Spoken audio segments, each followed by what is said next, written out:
Hello, humans, and welcome to another episode of Gen X Gamer, a Super Bowl special episode here, guys. And a lot of people don't even go to Vegas, bet on games, or anything like that. Do it wherever it's legal, right? If you're a gambler, if you're a degenerate gambler, like I used to be when I was single, maybe you're having a great time. That's awesome. But if not, seek help. But the purpose of this video is to help you understand statistically what these lines mean, right? I use some of my previous knowledge. I used to do a lot of wagering in my younger years when I was single and stuff. And a lot of it came from just, liking math and statistics and stuff like that. So I wanted to take this time to explain to you what these lines actually mean. So if you look at any sports book right now, you go to Vegas, hopefully you're in Vegas or whatever state, and you're going to have a good time today. What do the lines mean? Well, the spread is Seahawks right now -5, meaning that the Seahawks would have to win by 6 points in order for you to cash a ticket, right? If it ends at 5, then it's a push. Depends on your casino. Maybe they take the vig or whatever. I don't know what the laws in your state or country are, right? Meaning that the Patriots can also lose by 4 if you bet on the Patriots or win outright, and you can cash a ticket, right? You can win your bet. Now, understanding these lines, what does it mean? The reason these lines are out are not for the casino to help you win. They're not. They're for the casino to manage risk. What they want the same money on both sides. That's exactly what they want, right? In this video, I'm going to break down the current lines, right? What it means to the layperson, just in layman's terms, so you don't have to go too far. And what the reason they do these lines, right, is to get even money. And by having the Seahawks -5, they make it harder to bet on the Seahawks, right? Because you have to win by 6 in order to cash a ticket.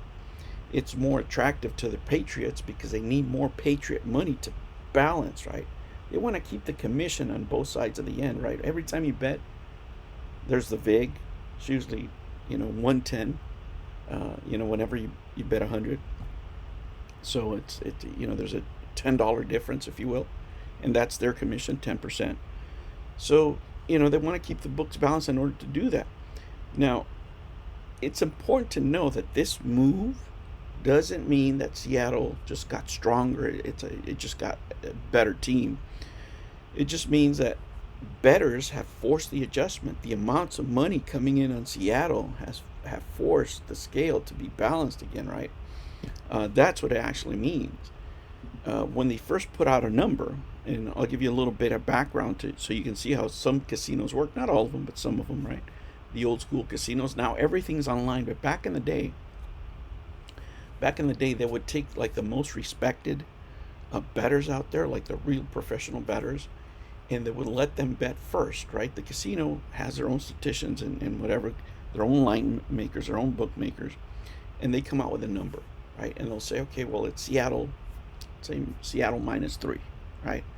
And they'll give them a preview of what they're going to put out in the book, and they'll say, and they tell these professional bettors, I'll let you bet a limited amount of money on this line. I'll let you bet early, right? But here's my line. And they use that bet from those professional bettors, and local bookmakers will do this to see how these guys are going to bet so they can adjust the line accordingly, right? They use them as a resource, if you will. All right. Besides the spread, there's also the over-under. In this case, the total came out at 48 points. Right away, bam, it got bent down to, 45.5 right now, meaning that all the money came in on the under. They professional bettors, if you will, because they were the early money, they're the ones who moved the line, thought that total was way too high, so they took advantage of that number. You can't bet that number. You can't bet under 48 right now unless you buy points, which means a lesser rate of return, right? You have to pay a premium if you want to bet that original line. But 2.5 points is a significant move. It really is. And Vegas is reacting to that stronger under money, if you will. And there's many reasons why, you know, lines move under. It could be injury news, it could be weather reports. I don't know, right? I'm not following the Super Bowl this year. I'm up to my eyeballs in diapers. I don't know what's going on, so I don't have any money on this game whatsoever, right? This is just information for you. It could be defensive matchups. It could be sharp better activity, like the pros just went balls deep on the under, right? Now there's a difference, right? And this is really key for those people who don't understand. There's tickets and there's cash, right? And this is where casual fans get lost. There's a huge difference, right? So let's say that we're reading the over under split. Over under right now the tickets are 57% on the over, right? Meaning that everybody's that is going to bet right now at the counter, 57% of the tickets are betting over. It's over money, right? Because most people think, right, the everyday Joe thinks it's a Super Bowl. Players are going to play their best. It's exciting, so you always go for the over, right? It's natural for the public, in most instances, to bet the over. But the cash, not the tickets, the actual money, 70% of it is on the under. So even though, right, most of the tickets are on the over, the actual money is 70% on the under, meaning that fewer, the big bets, even though they're fewer, the biggest bets have been on the under. And this is really classic behavior because the public, like I said, bets overs, they bet favorites, and they bet narratives, right? The sharps, right? Professional bettors. And, let me just preface this by saying that if you're a professional bettor and you're winning at a 55% rate, you're making a lot of money, right? You're making a lot of money. Most people think, they fall for the guys that are on the radio. 90%, 80%, it's all winners. No. Professional bettors play the long game, and they play everything, every sport. It doesn't matter. WNBA, whatever's out there, they will play. Okay? And if they're sitting at 56%, 57%, oh my gosh. You're one of the top bettors in the entire world. Right? That's how thin the margins are. That's how tight the lines are. The statisticians in Vegas are really, really good. They set those even numbers. The only better ones are insurance companies, believe it or not. That's where the real money's at. It's not in gambling. And this is what I used to do. This is what I specialized in. And probably my best sport was NHL, where I would bet inefficiencies. Right, I would run the math. Basically, I would keep this database of scores. And I don't know. Maybe I should make an app or something. And then all I would do, I would say, this line doesn't make sense, right? This betting line is off for whatever reason. And they get adjusted right away. Now it's a lot faster than when I used to do it, right? But you could take advantage of it, for example, if you're playing parlay cards, for example, that they're, back in the days, they would put them out on Tuesdays, and you had the whole week to play with the numbers and see what you were going to bet and what have you. You could use them there. But anyway, guys, that's the way that I would operate, right? And I was most successful in hockey and baseball. Those were probably the ones where my winning percentages were the largest, but I love betting football. Right? Football, I was decent. Right? I wasn't the best, but I was decent. But I was really good at hockey.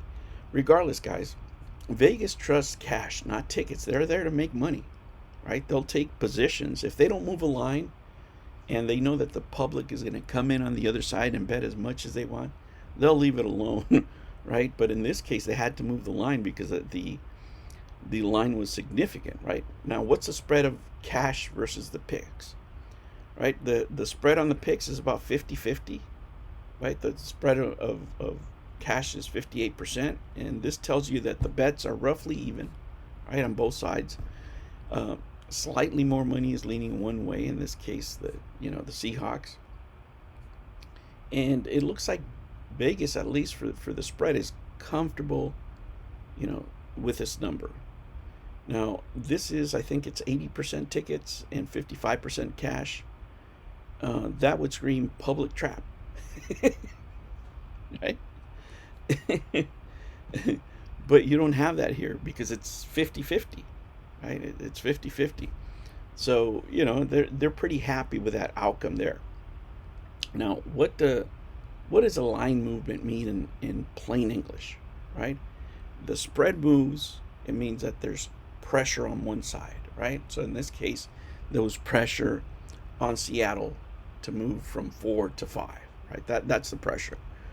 Total moves, that's when scoring expectation shifts, right? For whatever reason, the total went higher, went lower. Is it because of better defense? Maybe there's an injured player. Maybe defensive players are not going to play. Whatever. It could do that. Moves against ticket percentages, right? Because remember, tickets are the public. Moves against that percentage are usually sharp bettors. They're professional bettors, right? And in this example, right, the total moves sharply down, despite the public betting the over. That means that the professional bettors went balls deep on the under, right? 2.5 points, you're talking about hundreds of millions of dollars, right? And that's just what's public, right? You could just imagine, over the world, it's probably billions of dollars. Regardless, guys, you're not going to bet that number anymore, right? So it's a great bet at 48. Betting the under at 48, anything can happen, right? But if you're a professional bettor, that 48, if you went under 48, you made a great bet. Betting under 40 and 5.5, that's 2.5 points difference. It's a huge difference, when it comes to a total. It really is. It might not seem in your world, and the game could end up, over under 65. It doesn't matter. What really matters to professional bettors, to guys that do it regularly, is did you make a good bet, right? What the casino sees long term, really how they identify you as a sharp bettor, is if you beat the numbers, if you beat the book numbers line constantly, right? Like if you, for example, if you bet the under at 48 and it goes under, like every time you bet, the lines move your way, right? So if you bet under this time at 48, everything went under. If if you bet the Seahawks early on at 4 and then move to 5, then that's another sharp bet, right? That's the way they gauge you, and they do it over a period of time. And the better you get at that, the less friendlier terms you'll get, because they know that long term, if you keep beating their lines, right, you're going to be a winning player. They don't want that. They want you right at 50-50, right? So they keep on taking commission on you. You win sometimes, but in the long term, you're actually losing, right? So those are the people that they want to keep on the hook for a long time, right? Mediocre players that win 40% of the time, and they really cherish those big wins, right? Whatever it may be. But money-wise, in the long term, they got you. And, the game is rigged, so you have to have some sort of advantage because they have that big, right? It's 11-10, right? It's 11-10, so they're always charging a commission for every bet. That's the equalizer there for them on money. And if they keep you paying that money over a long period of time, that's how they make money, unless you have an advantage. And really, your only advantage is math and information. All right, guys, that was your little Super Bowl gift. I'm happy you were able to join me here. I'm happy that I was able to explain some things. Hopefully, you can understand them better. Because a lot of times we only talk about this during Super Bowl season or the playoffs. But I really want to make this video and explain those things. Will I ever go back to it? No, not that I'm married. Now that I'm married, I gotta buy I gotta buy diapers and baby formula, and then I gotta get another kid through college. So unless I win the lotto, I'm not going back to those days, guys. But I do play fantasy football now. All right, humans, I will catch you in the next one. Take care.